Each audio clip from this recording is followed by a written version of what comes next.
ओम शांति।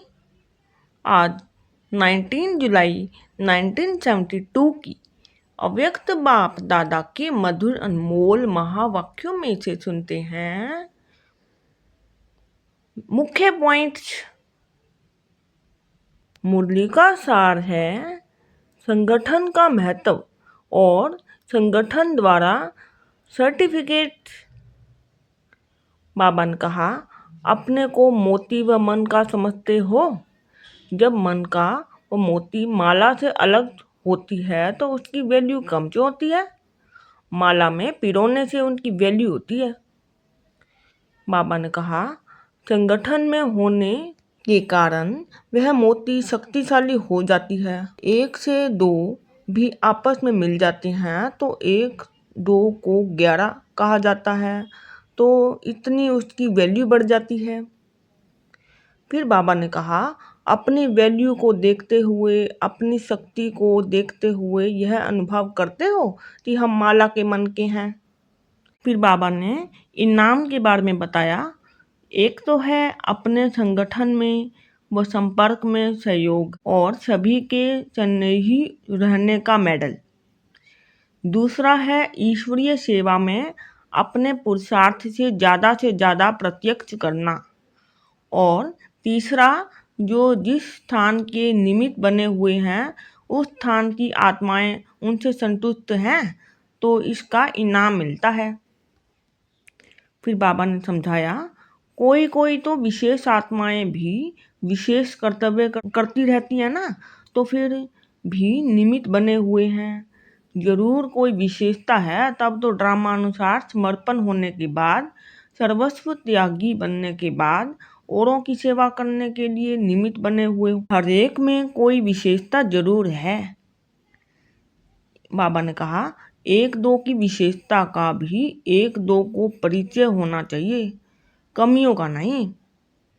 फिर बाबा ने कहा, पहले जो भक्ति में एक गीत गाते थे, मुझ निर्गुण हारे में कोई गुण नाही, तो स्वयं का गुण नहीं कहेंगे, नॉलेज द्वारा स्वयं में भरते जाते हो। फिर बाबा ने समझाया, इसलिए विशेषता का गुण वर्णन करते हुए यह स्मृति रहे कि नॉलेज द्वारा हमें प्राप्त हुआ।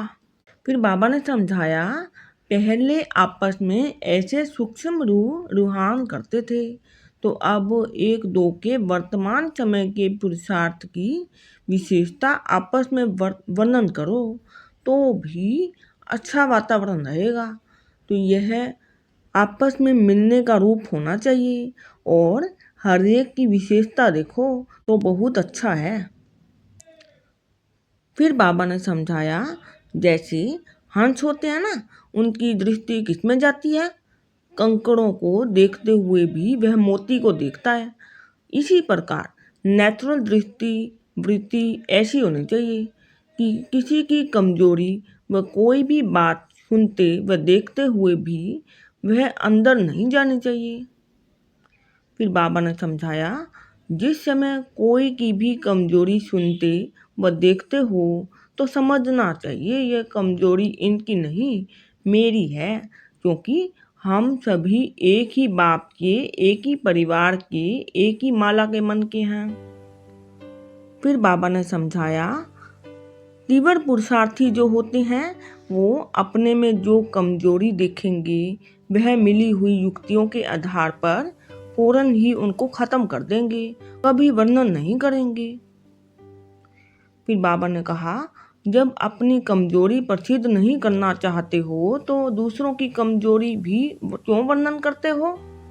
यह ऐसा है, यह वैसा है। फिर बाबा ने समझाया, यही स्मृति में रहे कि हम सब एक हैं।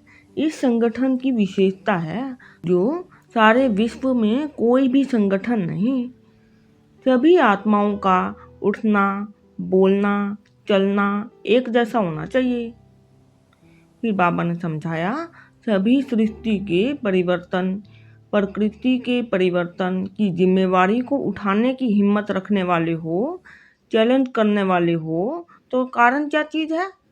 किसी ना किसी प्रकार की, चाहे मनसा वाचा कर्मना, संबंध संपर्क में आने की कमजोरी होती है। कमजोरी से ही कारण पैदा होता है। फिर बाबा ने समझाया, पहले अपनी कमी कमजोरी को खत्म करो, तो फिर देह अभिमान, पुराने संस्कार ऑटोमेटिकली खत्म हो जाएंगे। जो पुराने संस्कार, पुराने स्वभाव की जो बातें हैं, देह अभिमान की जो बातें हैं, वो खत्म हो जाएंगी, तो उसका परिणाम भी खत्म हो जाएगा।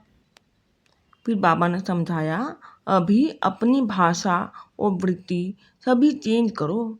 कोई की भी, किस समय भी, किस परिस्थिति में, किस स्थिति में देखते हो, लेकिन वृत्ति और भाव अगर यथार्थ है तो आपके ऊपर उसका प्रभाव नहीं पड़ेगा।